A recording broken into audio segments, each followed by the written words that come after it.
Hello बच्चों, आप सब कैसे हो? उम्मीद है ठीक होगे, स्वस्थ होगे, फिट होगे।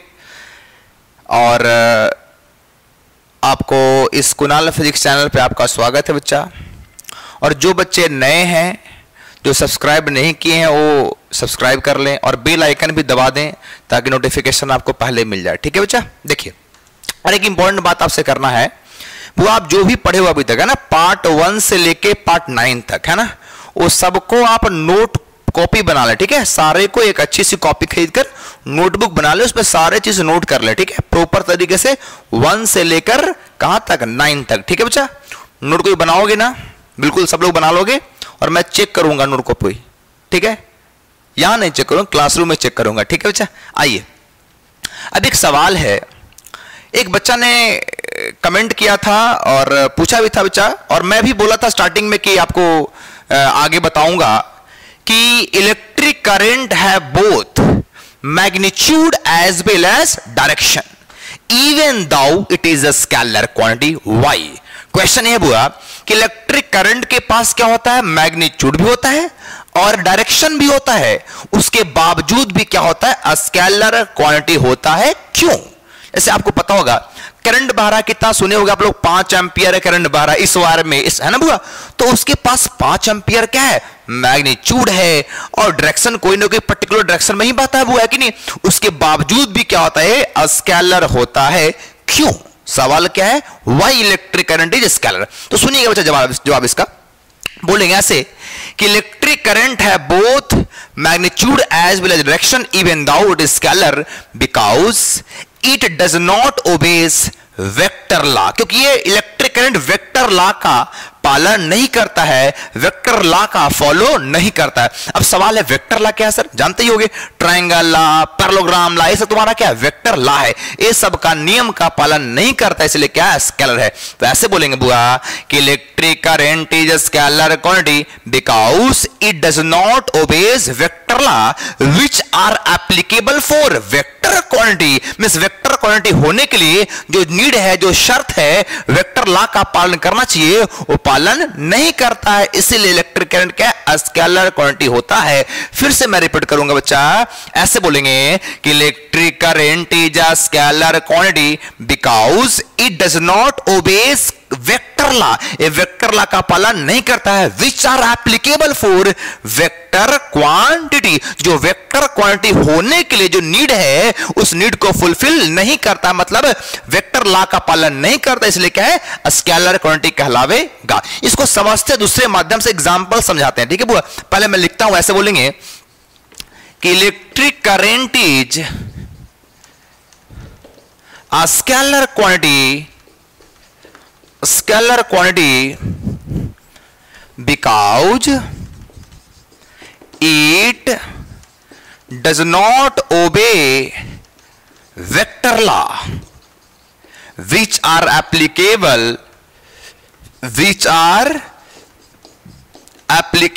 for वेक्टर क्वांटिटी, है ना बुआ। जो वेक्टर क्वांटिटी होने की जो नीड है, वो नीड को फुलफिल नहीं करता, मतलब वेक्टर लॉ का पालन नहीं करता, इसलिए क्या है, स्केलर होता है। इसको एक एग्जांपल के माध्यम से समझते हैं। अब सपोज करो बुआ कि मान लो 2 वायर है। ठीक है? बोलेंगे suppose 2 current carrying wire are jointed at a point. ठीक है? मान लो बुआ 2 करंट कैरिंग वायर है, एक वायर ऐसा है, दूसरा वायर ऐसा है, और दोनों वायर को एक पॉइंट पे हमने ज्वाइन किया। हे बच्चा, मान लो इस वाले वायर में 10 एम्पियर का करंट बह रहा है। कितना एम्पियर बुआ? 10 एम्पियर। और इस वाले वायर में भी कितना बुआ? मान लो आपको 10 ही एम्पियर का बह रहा है, या कुछ भी मान लो, इस वायर में 10 एम्पियर, इस वायर में कितना बुआ? 10 एम्पियर। अब बताओ, दोनों यहां पे मिट कर रहा, दोनों, इसका भी 10 आया, इसका भी 10 आया, तो जो रिजल्टेंट करंट जो मिलेगा कितना मिलेगा? 10 10 20, कितना बुआ? 20 एम्पियर। बोलो मिलेगा कि नहीं मिलेगा? इधर से 10 आया, इधर से 10 आया, दोनों मिले कितना हो गया? 20 हो गया। कितना हो गया? 20। अब मुझे आप सोच के बताओ कि दोनों ए पहला वेक्टर है, मींस वेक्टर मतलब करंट है, पहला हो गया और दूसरा हो गया। अब दोनों के बीच में एंगल जो है, इस एंगल पे जो रिजल्टेंट जो करंट मिल रहा है क्या एंगल पे डिपेंड कर रहा है क्या? मींस ऐसे बोलेंगे बुआ कि दोनों इधर भी 10 एम्पियर इधर भी 10 एम्पियर, ये दोनों के बीच जो एंगल है वो एंगल पे डिपेंड कर रहा है। रिजल्टेंट 20 एम्पियर एंगल पे डिपेंड नहीं करेगा। अब बताओ दोनों बार ऐसे है तब भी 20, दोनों बार थोड़ा क्लोज आएगा तब भी 20, दोनों बार फैलेगा तभी क्या होगा? 20 एम्पियर रिजल्टेंट मिलेगा, मींस एंगल पे डिपेंड नहीं करेगा। तो ऐसे बोलेंगे कि suppose two current carrying wire are jointed at a point, है ना, देन द रिजल्टेंट करंट या द ऑब्टेन्ड करंट, है ना, the obtained current will not depend on the angle between two wire. जो करंट आपको ऑब्टेन होगा, जो current आपको प्राप्त होगा, मींस रिजल्टेंट करंट जो होगा वो दोनों के बीच के एंगल पे डिपेंड नहीं करेगा। जब एंगल पे डिपेंड नहीं करेगा तो क्या कहलाएगा वो? आपको स्केलर क्वांटिटी कहलाएगा। लेकिन याद करना, कोई दो वेक्टर अगर रहता तो एंगल पे डिपेंड करता है, नहीं करता क्या? कोई दो वेक्टर अगर रहता तो रिजल्टेंट क्या होता? आर और क्या root under A square plus B square plus 2ab cos theta. जितना एंगल चेंज करेगा रिजल्टेंट भी क्या होगा? चेंज करेगा, होता है ना बुआ। बट यहां पे एंगल पे डिपेंड नहीं करेगा। कितना भी एंगल हो, 10 डिग्री हो, इतना बड़ा हो या और बड़ा हो, आपको 20 एम्पियर मिलेगा। इसलिए क्या कहलाएगा वो? इलेक्ट्रिक करंट आपको स्केलर क्वांटिटी कहलावेगा। बोलो क्लियर बात? फिर से मैं रिपीट कर दे रहा हूं, ऐसे बोलेंगे कि electric current is scalar quantity because it does not obeys vector law which are applicable for vector quantity. Means vector quantity होने के लिए वेक्टर लॉ का पालन करना पड़ेगा और इलेक्ट्रिक करंट पालन नहीं करता है। एग्जांपल आपको दिखाया मैंने, कैसे बोलेंगे कि suppose two current carrying wire are jointed at a point, then the current obtained या the resultant current obtained does not depend on the angle between the two wire. ये दोनों के बीच के एंगल पर डिपेंड नहीं करता। कौन? रिजल्टेंट। बट अगर दो वेक्टर होता बुआ, मान लो एक वेक्टर ऐसा होता, दूसरा वेक्टर ऐसा होता और दोनों के बीच में कोई ना कोई एंगल 30 होता बुआ, सपोज दैट एक इधर है 30 एंगल होता, तो रिजल्टेंट क्या होता? आर और क्या होता? रूट अंडर क्या A square plus B square plus 2ab cos 30 भरते। अगर 60 होता तो रिजल्टेंट क्या होता है? चेंज कर जाता है कि नहीं? मींस अलग अलग एंगल पर रिजल्टेंट क्या होगा? चेंज कर जाएगा। इसलिए क्या ये आपको वेक्टर कहलाएगा, बट वो वाला क्या कहलाएगा? आपको स्केलर ही कहलाएगा, क्योंकि एंगल पे डिपेंड नहीं कर रहा है। कौन? रिजल्टेंट करंट या ऑब्टेन्ड करंट। बोलो क्लियर बात? समझ गए बात को? इसको नोट कर लीजिए।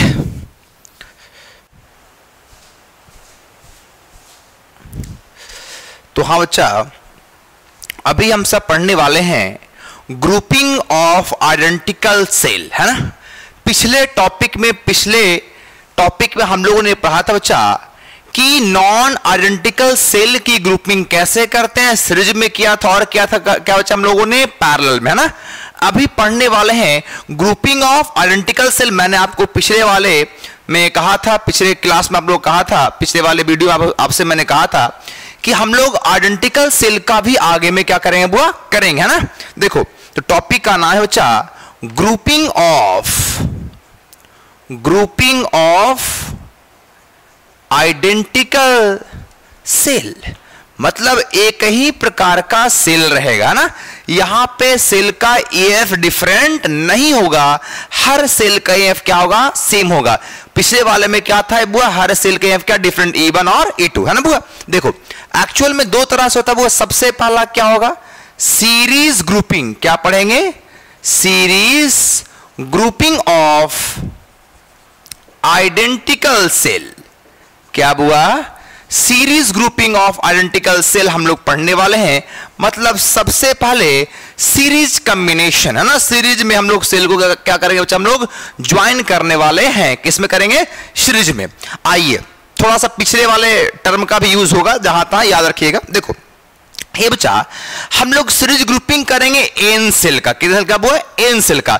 तो बोलेंगे कि let us consider n identical cell. कितने सेल लेंगे बुआ? एन सेल लेंगे और सारा क्या होगा? आइडेंटिकल होगा ना बुआ। और सारे को हम लोग क्या करेंगे? सीरीज में ज्वाइन करेंगे। कैसे बुआ? सीरीज में ज्वाइन करेंगे। देखोगे मैं ज्योमेट्री बना रहा हूं आपके लिए। एन सेल लेंगे बच्चा, गौर से देखिएगा। ये देखो मैंने एन आइडेंटिकल सेल बुआ ले लिया, ठीक है। और सारे सेल से करंट कब निकलेगा बताओ? जब कोई ना कोई लोड रेसिस्टेंस लगा रहेगा तभी सेल से करंट ड्रा हो पाएगा। ए हर सेल का EMF क्या होगा बुआ? सेम होगा। और आपको पता है कि हर सेल का इंटरनल रेसिस्टेंस भी होता है। ये लो मैंने आपके लिए क्या किया बुआ? बना दिया है ना। देखो बुआ, इस सेल का EMF E है, इसका भी, इसका भी, इसका भी, और हर सेल का इंटरनल रेसिस्टेंस क्या? Small r small r small r और स्मॉल आर, ठीक है बुआ। अब कहोगे सर कितने सेल है? देखो बीच में मैंने डॉट डॉट दिया, मतलब मान लो बुआ n आइडेंटिकल सेल हैं। कितने सेल है बच्चा? n आइडेंटिकल सेल हैं, ठीक है बुआ। तो ऐसे बोलेंगे कि let us consider n identical cell, each of EMF E and internal resistance small r are connected with a load resistance capital R, ठीक है बच्चा। अब देखोगे ऐसे बोलेंगे कि let us consider an identical cell, each of EMF कितना बच्चा? E and internal resistance कितना बच्चू? A small r is connected with a load resistance, with a load resistance, या सिंपली आप रेसिस्टेंस भी कह सकते हो, है ना बुआ। मैंने क्या लिया? n आइडेंटिकल सेल लिया, हर सेल का EMF क्या? E है। सारे सेलों क्या किया हम लोगों ने बुआ? है ना, लोड रेसिस्टेंस से हमने ज्वाइन कर दिया, ठीक है।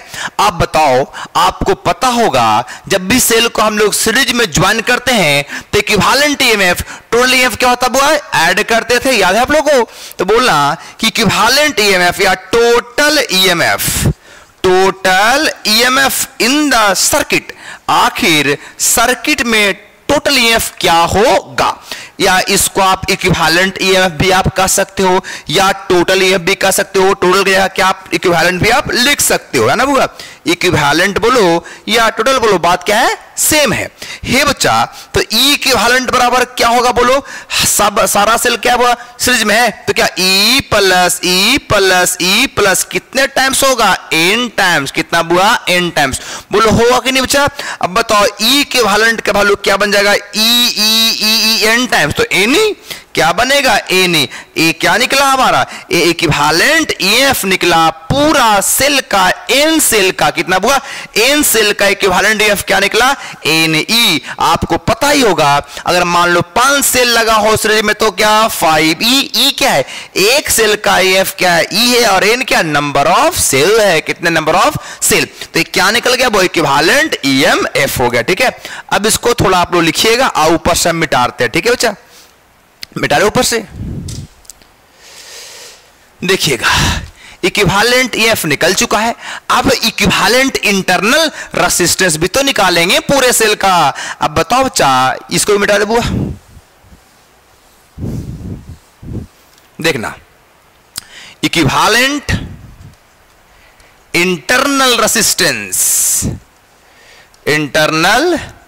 रेसिस्टेंस ऑफ सेल, इस पूरे सेल का इक्विवेलेंट इंटरनल रेसिस्टेंस क्या होगा? सारा सेल का जो रेसिस्टेंस है इंटरनल, वो भी क्या है? सीरीज में बुआ। तो R इक्विवेलेंट क्या होगा?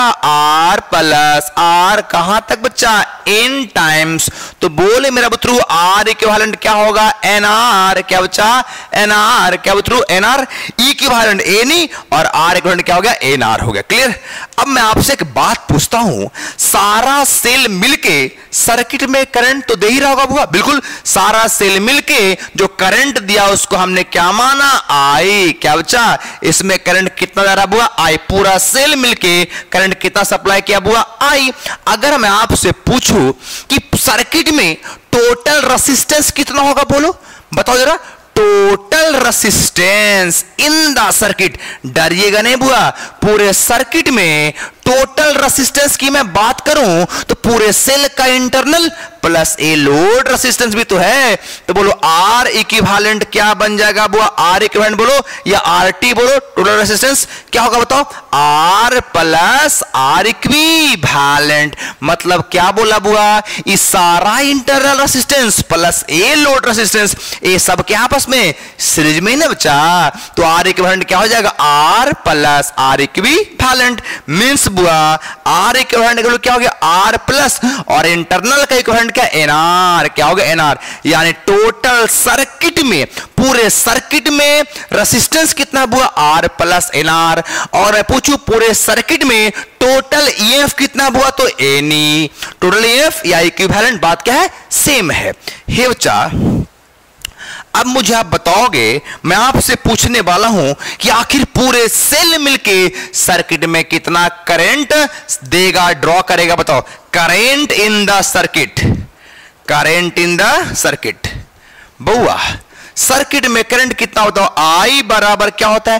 टोटल ईएमएफ बटा टोटल रेसिस्टेंस होता है बुआ।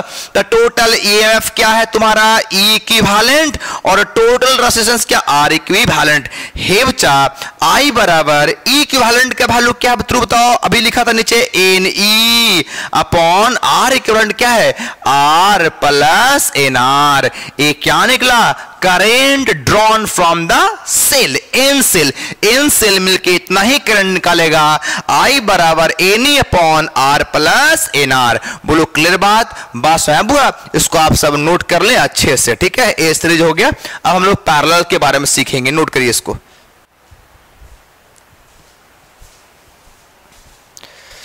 तो हाँ बच्चा, अभी हम लोगों ने पढ़ा grouping of series, grouping of identical cell, है ना?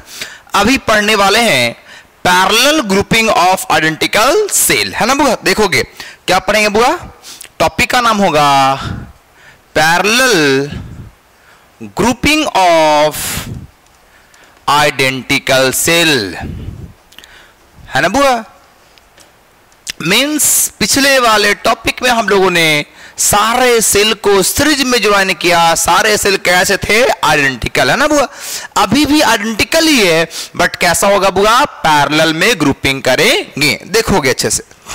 मान लो ज्योमेट्री बना रहे बुआ, यहां भी वही काम करेंगे, बोलेंगे लेट अस कंसीडर। वहां पिछले बार हम लोगों ने एन सेल लिया था, या इस बार एन नहीं लो, एम ले लो, नाम थोड़ा चेंज कर लो। ऐसे बोलेंगे कि let us consider m identical cell, each of EMF e and internal resistance small r are connected in parallel with a load resistance capital r. ठीक है बच्चा, मैं ज्योमेट्री बनाता हूं, आप सब देखोगे, ठीक है?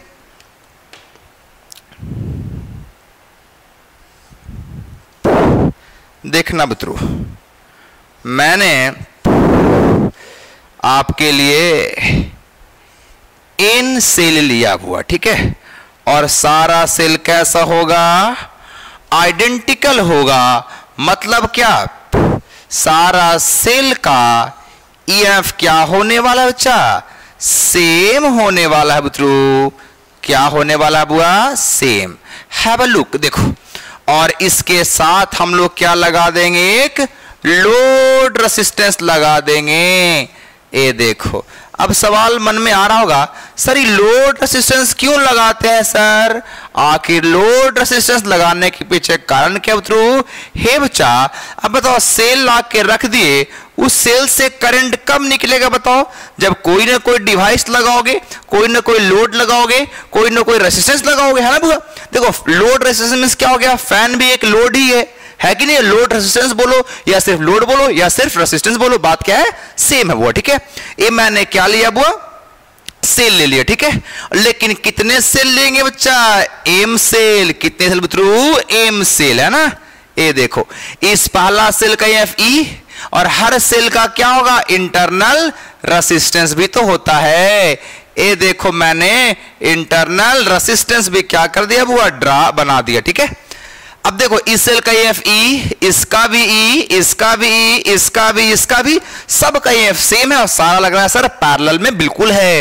इंटरनल स्मॉल r है, small r small r small r और क्या स्मॉल r, ये सब क्या वो इंटरनल रेसिस्टेंस है सारा सेल का, ठीक है बच्चों। और कितने सेल बच्चों, M सेल, कितने सेल हैं M सेल। ये देखो डॉट लाइन क्या बता रहा है कि भाई आगे बीच में भी और होगा ना, वो बहुत सारे सेल लगे होंगे, ठीक है। मींस कोई particular fixed number of cell नहीं है, ये डॉट बता रहा है कि और भी बहुत सारे सेल बीच में होंगे। मैंने सीरीज में भी वैसे किया था, वो है कि नहीं। देखो कितने सेल बुआ, ऐसे बोलेंगे कि let us consider M identical cell, each of EF E and internal resistance small r are connected in parallel with a load resistance capital R।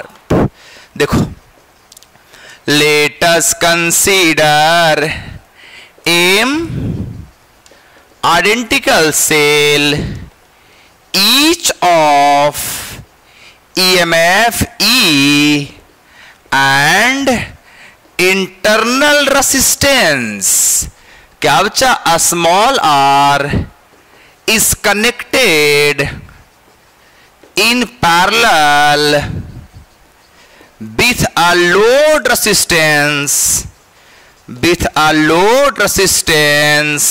Capital R, ठीक है बच्चा।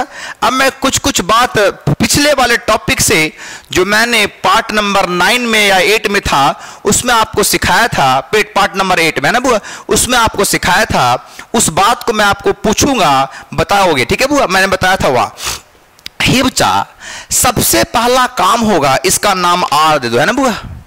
अब मुझे एक बात बताओ कि मैंने आपसे कहा था कि पैरेलल में अगर N से 5 सेल 10 सेल कितना भी सेल लगा दो, ठीक है, पैरेलल में आइडेंटिकल सेल जितना भी लगा दो, इफेक्टिव EMF एक ही सिंगल सेल के बराबर होता है। मैंने कहा था नहीं बुआ, मैंने पिछले बार में कहा था कि if N cell are identical cell are connected in parallel, then effective EMF in the circuit is equal to the EMF of a single cell। Means आप EMF का कितना भी सेल लगा दो पैरेलल में बुआ, इफेक्टिव EMF क्या होगा, टोटल EMF क्या होगा, एक ही सेल के बराबर होता है। मैंने आपसे कहा था ना बुआ। तो मैं आपसे पूछता हूं कि इक्विवेलेंट EMF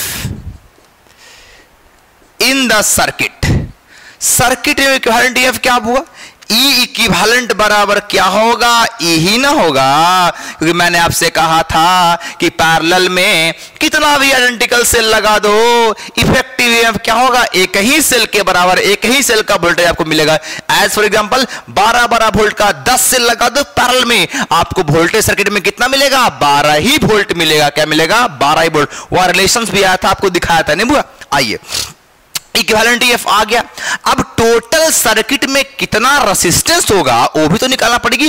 तो सबसे पहला काम होगा total internal resistance of all the cell. But ध्यान रखिएगा यहां इंटरनल रेसिस्टेंस आपस में क्या है, पैरेलल, है ना बुआ। तो बोलेंगे कि total internal resistance in the circuit, आखिर पूरे सर्किट में टोटल इंटरनल रेजिस्टेंस क्या होगा, सारे है पैरेलल में हुआ। तो पैरेलल में डायरेक्ट भी आप लिख सकते हो, आपको याद होगा कि पैरेलल में R इक्विवेलेंट क्या होता है, R अपॉन N। डायरेक्ट अगर आइडेंटिकल होता है तो क्या होता है, R अपॉन N। तो डायरेक्ट आप लिख सकते हो R इक्विवेलेंट क्या होगा, R अपॉन N। N क्या है, लेकिन N यहां पे होगा कि M होगा, यहां पे क्या होगा, M होगा। बोलो M क्यों होगा, क्योंकि M सेल है। अगर N सेल होता तो इस जगह पे क्या लिखता हुआ, N लिखता है कि नहीं। बट सेल कितने हैं, M है, इसलिए R अपॉन M हो गया। अगर विश्वास नहीं तो इसको ऐसे भी कर रफ में दिखा दे। देखो पैरेलल में क्या होता है, 1/R इक्विवेलेंट क्या, 1/R प्लस 1/R कहां तक बुआ, M टाइम्स होगा ना बच्चा। तो बोलो क्या हो जाएगा, LCM लोगे तो R होगा। तो 1 प्लस 1 प्लस कहां तक, M टाइम्स बुआ। तो बताओ 1/R इक्विवेलेंट क्या बन जाएगा, 1 M टाइम्स कितना होगा, M होगा। M अपॉन क्या, R। पलटी मारोगे R इक्विवेलेंट निकालने के लिए, तो R इक्विवेलेंट क्या बन जाएगा बुआ, R अपॉन M। बोलो होगा कि नहीं, R अपॉन M होगा बुआ, हो गई चीज। मैं मिटा दूं इसको, इसका नीड आपको नहीं है, ठीक है। आप समझ के बात को, क्लियर बात हुआ? यानी कि आइडेंटिकल रेसिस्टेंस अगर लगा हो पैरेलल में तो डायरेक्ट क्या होता है, r upon number of resistor. तो नंबर कितने यहां पे एम है, तो आर अपॉन क्या हो गया, एम हो गया। क्लियर बात? आइए, ए निकल गया total internal resistance in the circuit, लेकिन मुझे निकालना क्या, total resistance in the circuit. अब बताओगे बुआ कि मैं अगर पूछूं आपसे कि total resistance in the circuit, आखिर पूरे सर्किट में टोटल रेसिस्टेंस क्या होगा बताओ? ए टोटल इंटरनल है ना बुआ, और ए कैपिटल, सब क्या है आपस में सीरीज में, ए पूरा हो गया आर इक्विवेलेंट, और ए हो गया लोड रेसिस्टेंस, ए पूरा और ए आर आपस में क्या हो गया, सीरीज में बुआ, है कि नहीं? तो बोलो आर इक्विवेलेंट क्या बन जाएगा बतरू, capital are plus are equivalent, internal है ना बुआ, इंटरनल रेसिस्टेंस हो गया ना। यानी आर इक्विवेलेंट का वैल्यू क्या होगा बतरू, ए आर और प्लस आर इक्विवेलेंट का वैल्यू क्या है, r upon m, means r upon m. ये क्या निकला हमारा बुआ, ये हमारा total resistance in the circuit, पूरे सर्किट में टोटल रेसिस्टेंस निकाला, आर इक्विवेलेंट का वैल्यू क्या, r plus capital are plus small r upon m. यहां कैपिटल क्या है, लोड रेसिस्टेंस, स्मॉलर क्या है, इंटरनल रेसिस्टेंस, और एम क्या है, नंबर ऑफ रेसिस्टर बोलो है ना, या नंबर ऑफ सेल्स भी एम ही तो है ना। देखो ऊपर से मैं मिटा रहा हूं, ऊपर से बुआ, ऊपर से मिटा रहा हूं, इसको कॉपी करो फटाक से, 10 सेकंड दिया आपको, मिटा रहा हूं। देख बच्चा,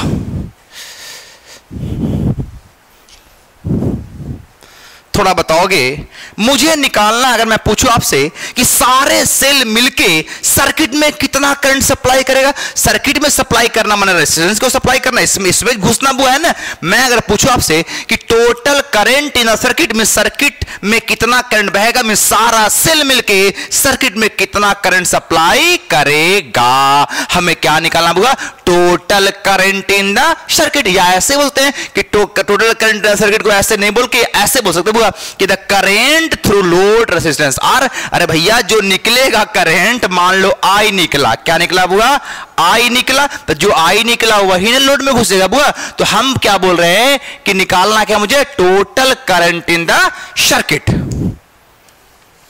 बोलना बुआ, total current in the circuit, आखिर सर्किट में टोटल करंट कितना बहेगा, या इसको आप ऐसे लिखते हो कि द टोटल करंट या the current through the load resistance, बात क्या है, सेम ही है। तो बोलो आई बराबर क्या हो जाएगा, आई बराबर क्या, टोटल ईएमएफ बटा टोटल रेजिस्टेंस। करंट और क्या होता है, वोल्टेज बटा क्या होता है, रेजिस्टेंस। तो टोटल ईएमएफ क्या, ई इक्विवेलेंट अपॉन टोटल रेजिस्टेंस को आर इक्विवेलेंट बोलो होगा बच्चा। यानी आई बराबर ई इक्विवेलेंट का वैल्यू कितना बच्चा, ई है ना, और आर इक्विवेलेंट कौन है हुआ, r plus r upon m. तो बड़े आराम से आप इसको एलसीएम लोगे नीचे में, तो क्या बचेगा वो, m e upon r plus m r. जरा गौर से आप देखो अच्छे से, नीचे में एम एलसीएम लोगे तो आर प्लस एम आर रहेगा, नहीं एम रह जाएगा नीचे, नीचे से उड़ कहां जाएगा, ऊपर, ठीक है। तो आई बराबर क्या हो गया, m e upon r plus m r. यहां एम क्या है बुआ, नंबर ऑफ सेल्स है, कितने सेल आपने लगाया, ठीक है, और ई क्या है, ईएमएफ ऑफ अ सेल, और आर क्या है बुआ, लोड रेसिस्टेंस है, और स्मॉलर क्या है, इंटरनल रेसिस्टेंस है। बोलो क्लियर बात, एक क्या निकला बुआ, करंट इन द सर्किट या current through the load resistance, है ना बुआ। तो हम लोगों ने क्या क्या पढ़ा, सीरीज में पढ़ा और पैरेलल में, ठीक है। इस पूरे घटना को कैसे कैसे हो रहा है, मतलब मेनली आपको उसमें सीखना क्या बुआ, कि पैरेलल में सेल रहेगा बहुत सारा तो कैसे करेंगे आइडेंटिकल बुआ, सीरीज में रहेगा तो कैसे करेंगे, है ना, और करंट को कैसे हम ड्रॉ करेंगे, ठीक है। इसको नोट कर लिए अच्छे से।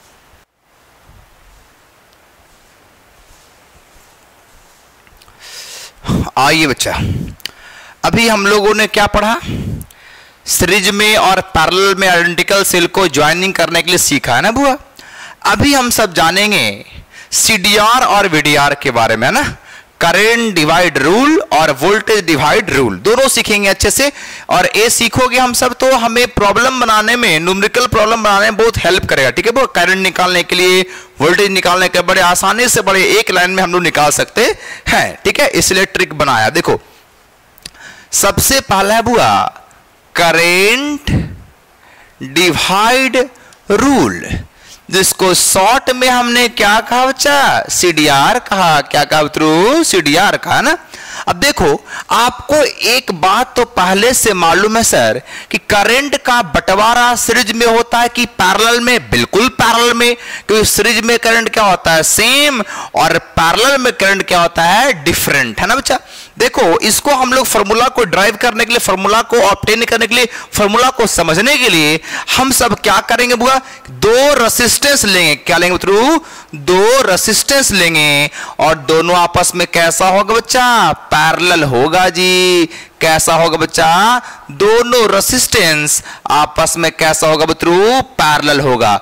आप जरा गौर से देखें इसको, और दोनों रेसिस्टेंस को हमने क्या कर दिया, लगा दिया। एक का नाम दिया R1 और दूसरे का नाम क्या दिया, वो R2, और दोनों रेसिस्टेंस कोई ना कोई सेल से ही लगा होगा बुआ, तभी तो करंट जावेगा।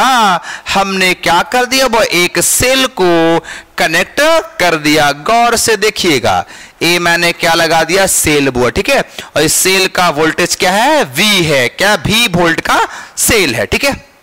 अब देखो बच्चा, अब यहां से मान लो करंट आ रहा होगा बच्चा, करंट क्या आ रहा होगा, यहां से आ रहा होगा, करंट यहां से आ रहा होगा बच्चा।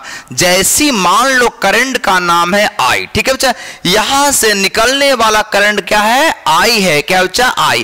जैसे करंट यहां पहुंचा, देखा कि भैया इस पॉइंट का नाम दे दो, ठीक है बुआ। इस पॉइंट का नाम आप A दे दीजिए और इस पॉइंट का नाम आप B दे दीजिए। जैसी पॉइंट A पे करंट पहुंचा, अब बोला भैया हमें I का तो अब बंटवारा ही होना पड़ेगा, क्योंकि इसके बाद क्या हो रहा है, पैरेलल हो जा रहा है। एक रेसिस्टेंस ऊपर है, एक कहां है, नीचे है। तो I ने क्या किया, आपस में बंटवारा कर लिया। बोला कि भैया I बन जाएगा मान लो ऊपर की ओर, और I2 कहां गया बुआ, मान लो नीचे की ओर गया I2, और ऊपर की ओर कौन गया बुआ, I बन गया, ठीक है। फिर दोनों मिलके फिर वैसे ही निकल जाएगा, फिर I ही फ्लो करना शुरू हो जाएगा। अब इसमें दो बात आपसे पूछूंगा मैं।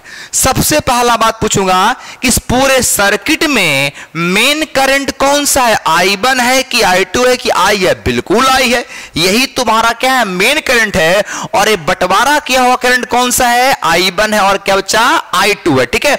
हमें निकालना क्या है, I1 और I2 निकालना है।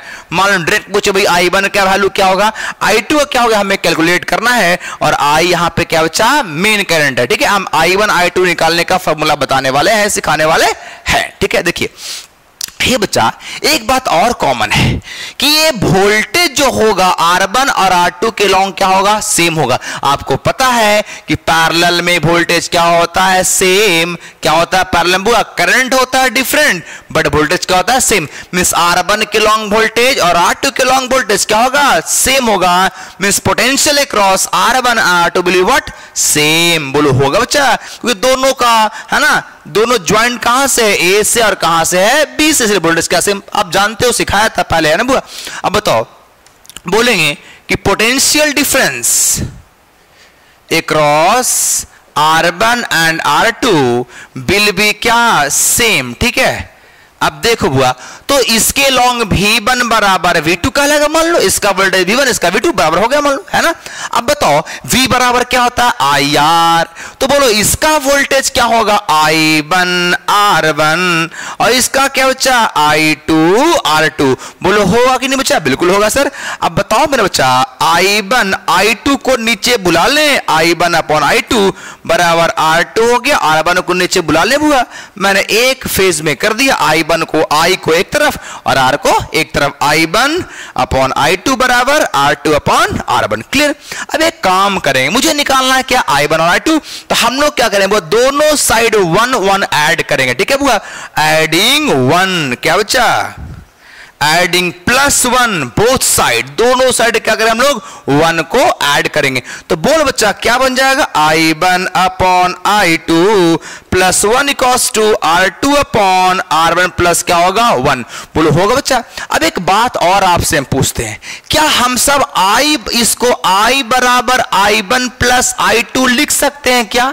क्या किसी को संकोच है? अरे ए आई का ही तो बंटवारा हुआ I1 और I2, इसलिए I बराबर I1 प्लस I2 भी हम सब लिख सकते हैं। बोलो लिख सकते हैं कि नहीं? I1 उधर गया है और I2 कहां गया? इधर गया है, यानी बंटवारा किसका हुआ? I का, यानी I के अंदर ही कौन कौन था? I1 था और I2 था, यानी I बराबर I1 प्लस I2 हम सब लिख सकते हैं। बोलो क्लियर बात? अच्छा जी, अब इसको थोड़ा कैलकुलेट करिए, सोल्व करिए, देखो निकल जाएगा अपने आप। बोलो एलसीएम लोगो तो क्या होगा? I1 प्लस I2 अपॉन क्या होगा बुआ? I1 I2 होगा ना बुआ? I2 एलसीएम लिया तो क्या हुआ ऊपर में? I1 plus I2 upon I2 बराबर इसमें क्या होगा बुआ?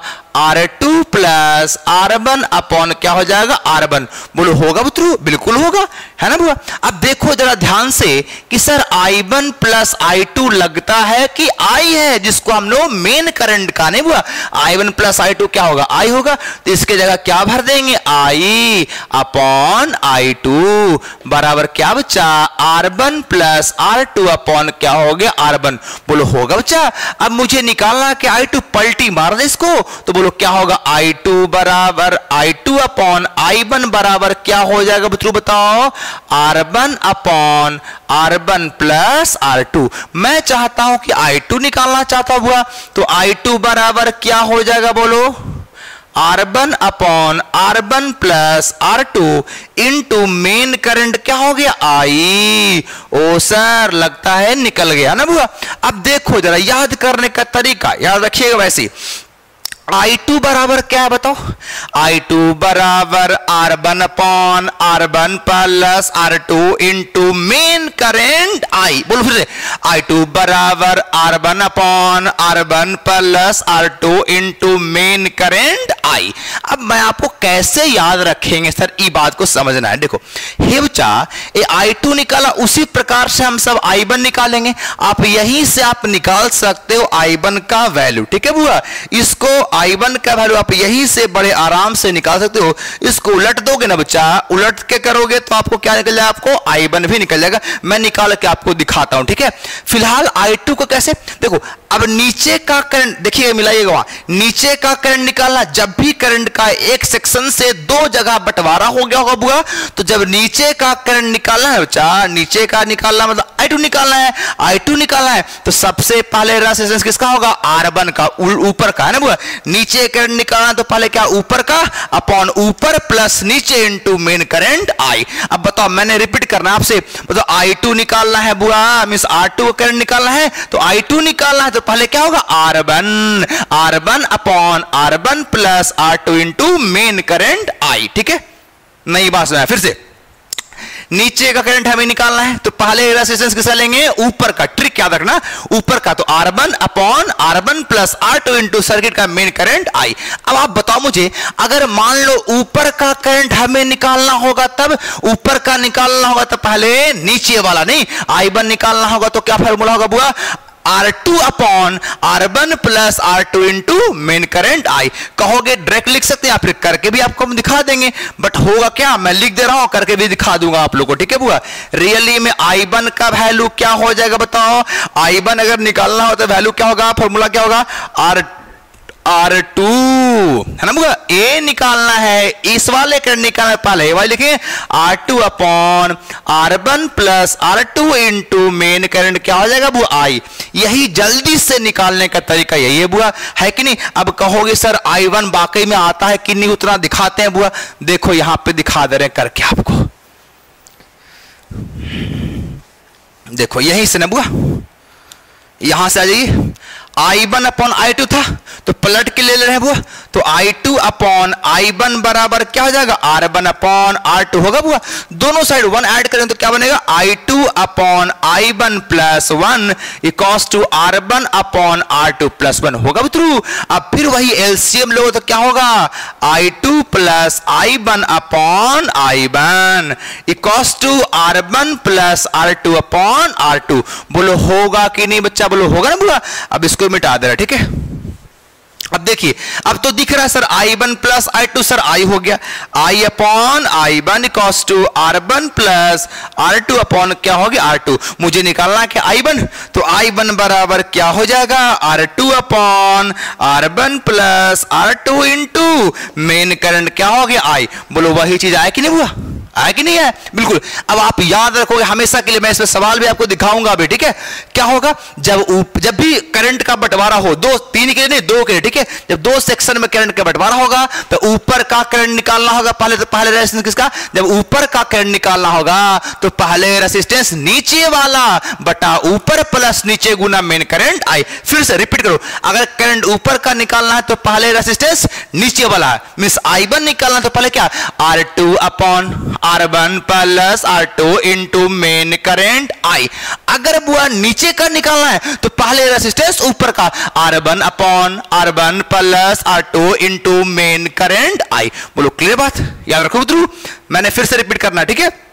इसको आप नोट कर लो, ये आपको प्रॉब्लम बनाने आपको काम आएगा, ठीक है बच्चा, इसको नोट करें अच्छे से।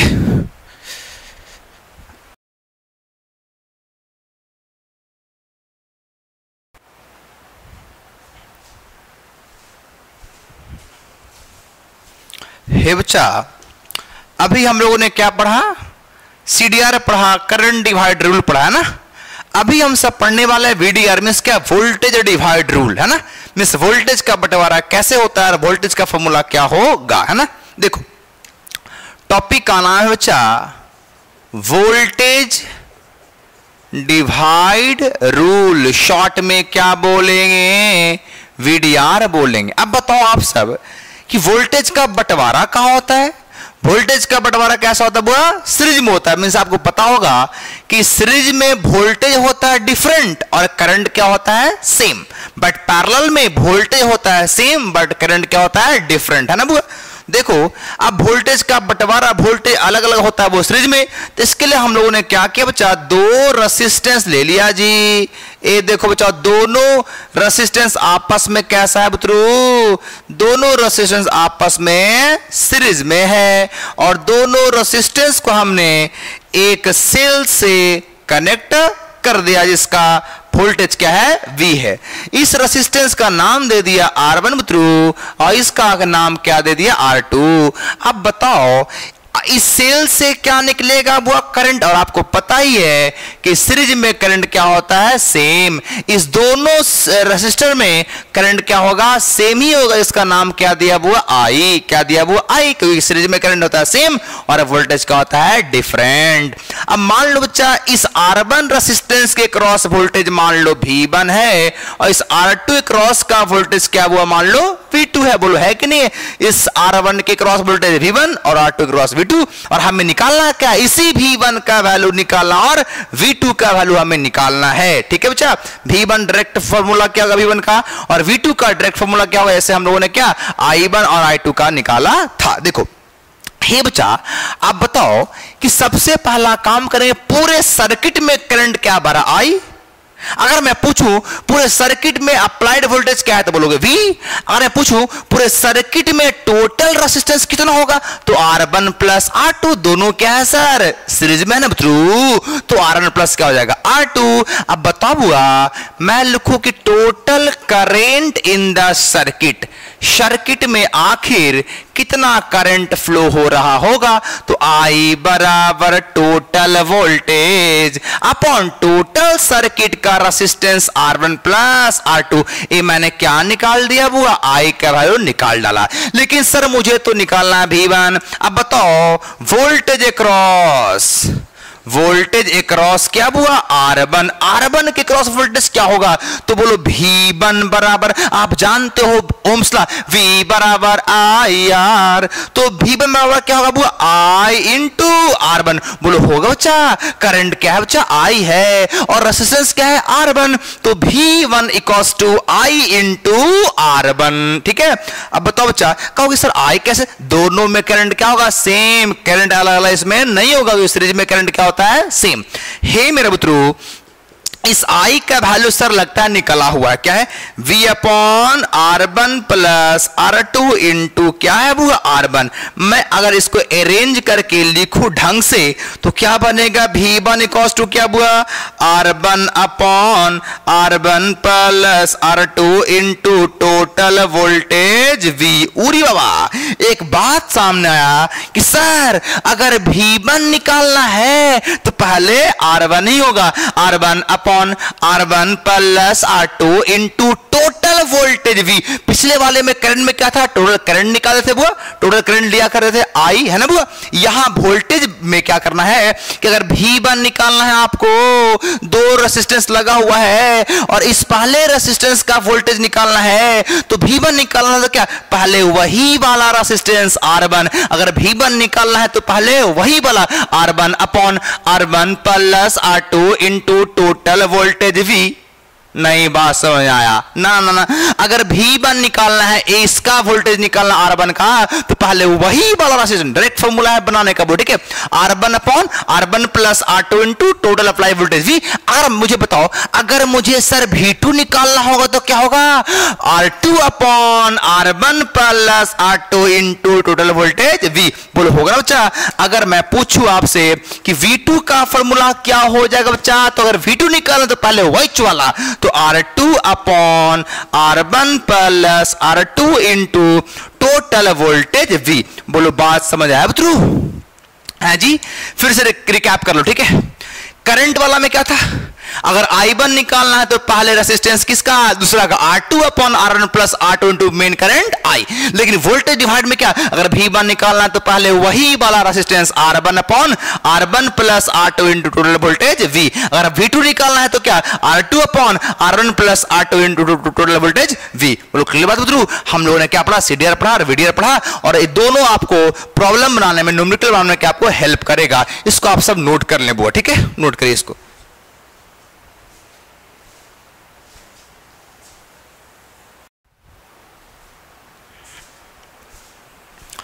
हाँ बच्चा, तो अभी हम लोगों ने क्या क्या पढ़ा, CDR पढ़ा बुतरू और VDR पढ़ा, है ना। अब उस पे एक सवाल जरा करते हैं CDR पे, और पिछले सेल का भी कुछ कंसेप्ट है। देखिए कराबुआ, इन सोन फिगर दिया गया फोटो में E1 कितना वोल्ट का है, 4 वोल्ट का, E2 कितना हुआ 8 वोल्ट का, and internal resistance R1 equal 0.5 है और R2 1 ओम है रेस्पेक्टिवली। मींस क्या, रेस्पेक्टिवली मींस क्या, E1 4 वोल्ट वाला सेल का इंटरनल 0.5 है और 8 वोल्ट वाला का 1 ओम है। Then calculate the current in each resistor. तो कह रहा कि हर रेसिस्टर में कितना कितना करंट फ्लो होगा, लेकिन ख्याल रखना हमें निकालना क्या हुआ, current in each resistor. Her resistor में क्या निकालना हमें, करंट। ध्यान समझिएगा सर, एक सेल नहीं सर, 2 सेल है। क्या है, 2 सेल। और मैंने पिछले पार्ट 9 में एक चीज सिखाया था आप लोगों को, या 8 या 9 होगा, पिछले वाले मतलब वीडियो में बताया था आप लोगों को कि जब 2 सेल होते हैं तो इफेक्टिव ईएमएफ हम सब कैसे निकालते हैं ना। इफेक्टिव ईएमएफ व्हेन 2 और मोर देन 2 सेल। अब देखो और गौर से देखिएगा बुआ, ए सेल का पॉजिटिव वाला टर्मिनल इधर है ना बुआ, मींस ये कितना वोल्ट का सेल है, इसका नाम क्या बुआ, E1 नाम रखो। क्या नाम रखो इसको, E1 नाम है ना बच्चा। इसका नाम क्या तुम्हारा, E1 है उतरू। अब एक बात बताओ, E1 कितना वोल्ट का, 4 वोल्ट। E1 सेल का करंट का डायरेक्शन उधर की इधर बताओ, या E1 का जो वोल्टेज होगा उधर काम करेगा कि इधर, इधर काम करेगा, इधर ना। पॉजिटिव किधर है, इधर है ना, यानी E1 का इधर की ओर काम करेगा कितना वोल्ट बुआ, 4 वोल्ट से, है कि नहीं। E1 क्या होगा, 4 वोल्ट से इधर काम कर रहा होगा, और E2 कितना, 8 वोल्ट से काम किधर कर रहा होगा, उल्टा काम कर रहा होगा। कितना वोल्ट, वो 8 वोल्ट, है कि नहीं। बताओ, मैंने एग्जांपल भी दिया था बहुत सारा बुआ, पहला वाला सेल 4 वोल्ट उधर काम कर रहा है और दूसरा वो 8 वोल्ट उल्टा काम कर रहा है बुआ।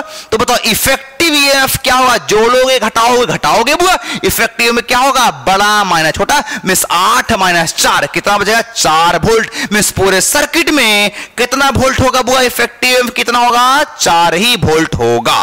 बोलो होगा बच्चा। कैसे, आपको पता ही है कि इधर से 4 वोल्ट काम कर रहा है, सामने से 8 वोल्ट, तो इफेक्टिव कितना होगा, 8 माइनस 4 मिस कितना होगा बुआ, 4 ही वोल्ट। और 4 वोल्ट किधर काम करेगा बताओ, 4 वोल्ट किधर, इस डायरेक्शन में होगा बुआ, नहीं ऐसी ना होगा, क्योंकि ये 8 वोल्ट का पोटेंशियल सबसे ज्यादा होता है, मैं जो बचेगा 4 वोल्ट वो किसका काम करेगा, इस E2 वाला सेल का, यानी कि करंट का डायरेक्शन कैसा होगा, इधर से होगा।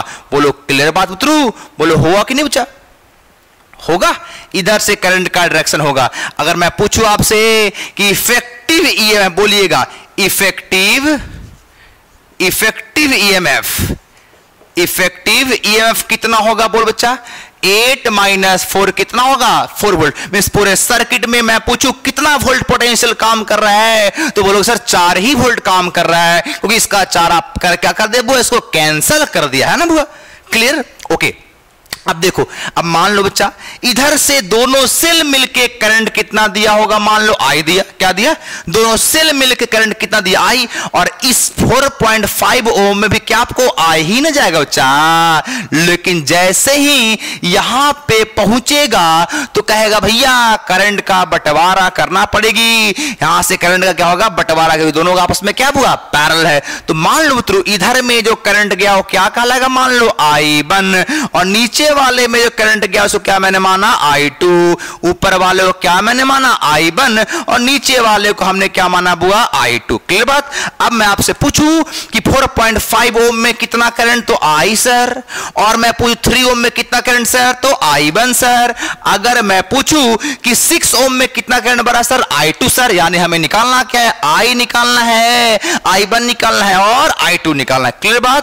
और I तो सर लग रहा है कि मेन करंट है सर, ये दोनों सेल जो निकाले करंट वही ना मेन करंट, ये दोनों सेल मिलके जो करंट निकालेगा उसी को क्या बोलेंगे, मेन करंट। ठीक है, आइए, तो करंट निकालने के लिए हमें क्या चाहिए, इफेक्टिव ईएमएफ तो हम निकल चुका है, बटा total resistance in the circuit, पूरे सर्किट में जितना भी रेसिस्टेंस काम कर रहा है उस सबका रेसिस्टेंस भी हमें चाहिए। तो बताओ निकालने के लिए, टोटल रेसिस्टेंस निकालने के लिए देखो वो क्या क्या होगा।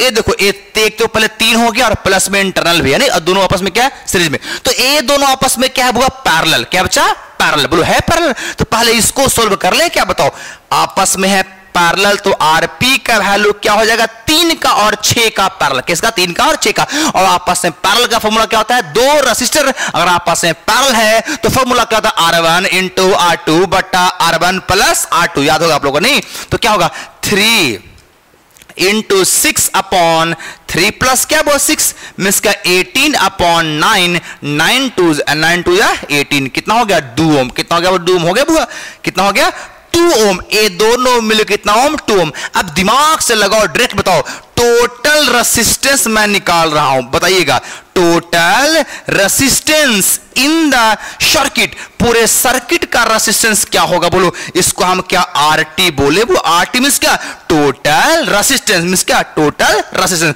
अब बताओगे बुआ ये दोनों मिलके कितना ओम हो गया, 2 ओम हो गया ना बुआ, ये दोनों मिलके कितना हो गया, 2 ओम। अब बताओ ये 2 हो गया अकेला, और ये 4.5, ये 2 ओम का और ये 4.5 आपस में क्या है, सीरीज में होगा बुआ, ये दोनों मिला के 2 ओम हो गया, और ये 4.5 क्या होगा आपस में, सीरीज में होगा, और ये 2 R1 R2 आपस में क्या होगा, सीरीज में से तीनों आपस में क्या हो जाएगा, सीरीज में। तीनों मतलब क्या, ये 2 ओम को मैंने एक ले लिया, दोनों मिला के 2 ही ना बुआ, दोनों इक्विवेलेंट कितना हो गया, 2 ओम, एक हो गया 2 ओम, एक 4.5 ओम, ये R1 और R2 आपस में सब क्या है, सीरीज में है। तो बोलो RT बराबर क्या होगा, तो बताओ, सो बताओ 4.5 + 2, 2 ये 4.5 + 2 है ना, और प्लस R1 + R2, तो R1 का वैल्यू कितना है बच्चों, देखो 0.5 + R2 क्या है, 1 है बच्चों, यानी R2 का वैल्यू बोलो कितना हो जाएगा, 4.5 0.55 और 5 2 7 और 1 क्या, 8 ओम। कितना हो गया वो, 8 ओम। मींस पूरे सर्किट में टोटल रेसिस्टेंस कितना हो गया बच्चों, 8 ओम हो गया, कितना, 8 ओम। ठीक है बुआ। अब बताओ मेन करंट I निकाल लेते हैं, पहले I निकाल देंगे बुआ, तो 4.5 ओम का भी निकल जाएगा करंट। बताओ मेन करंट I बराबर क्या हो जाएगा, बताओ बुआ, टोटल मेन करंट में इसका सर्किट में बहने वाला टोटल करंट या दोनों सेल मिलकर जो सर्किट में करंट सप्लाई किया हो करंट, तो क्या होगा टोटल करंट और क्या होगा टोटल वोल्टेज बट्टा टोटल रेजिस्टेंस। कहां का? सर्किट में का। तो सर्किट में टोटल वोल्टेज क्या है? 4 ही वोल्ट ना, जिसको हम लोग इफेक्टिव है बोला 4 वोल्ट अपॉन टोटल रेजिस्टेंस कितना हुआ? 8 ओम ना हुआ, 8 हो गया। मींस आई बराबर कितना? 4/8 मींस क्या? 1/2 ओम। कितना हो गया? 1/2 एम्पियर। मतलब क्या? 0.5 एम्पियर का करंट पूरे सर्किट में फ्लो कर रहा है। मींस कहने का मतलब दोनों सेल मिलके क्या? दोनों सेल मिलके कितना एम्पियर करंट सप्लाई कर रहा है? 0.5 एम्पियर का करंट सप्लाई कर रहा है। कौन बच्चा? ये दोनों सेल मिलके, यानी मेन करंट हमारा क्या हो गया? 0.5। बोलो आ गया बच्चा। अब बताओ मुझे I1 निकालना है, तो आसानी से निकाल लो सीडीआर और वीडीआर से। बोलो I1 निकालना है, मिस पहले ऊपर वाला निकालना है। तो पहले रेजिस्टेंस कहां हुआ? नीचे वाला सिखाया था। ऊपर का करंट निकालना तो पहले कहां वाला? नीचे वाला। में 6 अपॉन ऊपर प्लस नीचे 6 + 3 गुना मेन करंट। मेन करंट क्या? I, और I क्या वैल्यू क्या? 0.5। क्या 0.5? बोलो होगा बच्चा। यानी मोटा मोटी अंतर कितना होगा? 6/9 इंटू 0.5 को हम सब 5/10 भी कर सकते हैं, या 0.5 को 1/2 भी आप लिख सकते हो, कोई समस्या नहीं है। इसको 1/2 कर लीजिए, आसान हो जाएगा। 1/2 बुआ है ना बुआ, यहां से गया कट 3 टाइम्स, और यहां कितना होगा बुआ? I1 का वैल्यू लगता है 1/3 एम्पियर हो जाएगा। कितना बुआ? 1/3। बोलो होगा बच्चा? कितना हो गया I1 वैल्यू? 1/3 एम्पियर। बोलो बस में बुआ। अगर मैं पूछूं आपसे कि सर I2 का वैल्यू इधर अलग है, वो ठीक है, I2 का वैल्यू क्या हो जाएगा, तो आप एक बार बोलोगे I2 निकालना है सर, नीचे करंट निकालना तो पहले ऊपर वाला रेजिस्टेंस, तो 3 अपॉन ऊपर प्लस नीचे 6 + 3 into main current 1/2 main current है बुआ। अब बोलो I2 का वैल्यू कितना हो जाएगा बच्चा? 3/9 इंटू 1/2, मतलब क्या? 3 अपॉन क्या बुआ? 3 3 9 कट जाएगा ना बुआ, यानी क्या हो गया? 1 अपॉन क्या हो गया? 1/6 एम्पियर। कितना हो गया थ्रू? 1/6 एम्पियर। क्लियर बात? क्लियर बात? यानी कि I1 का वैल्यू 1/3 एम्पियर और I2 का वैल्यू कितना हो गया? 1/6 एम्पियर। 1/6। बोलो पूरा ज्योमेट्री पूरा कहानी से है बुआ। क्लियर बात? इसको अच्छे से नोट करें। मेन करंट निकाल कर और I1 I2 निकाल दिया वो है कि उसको तारी अच्छे से।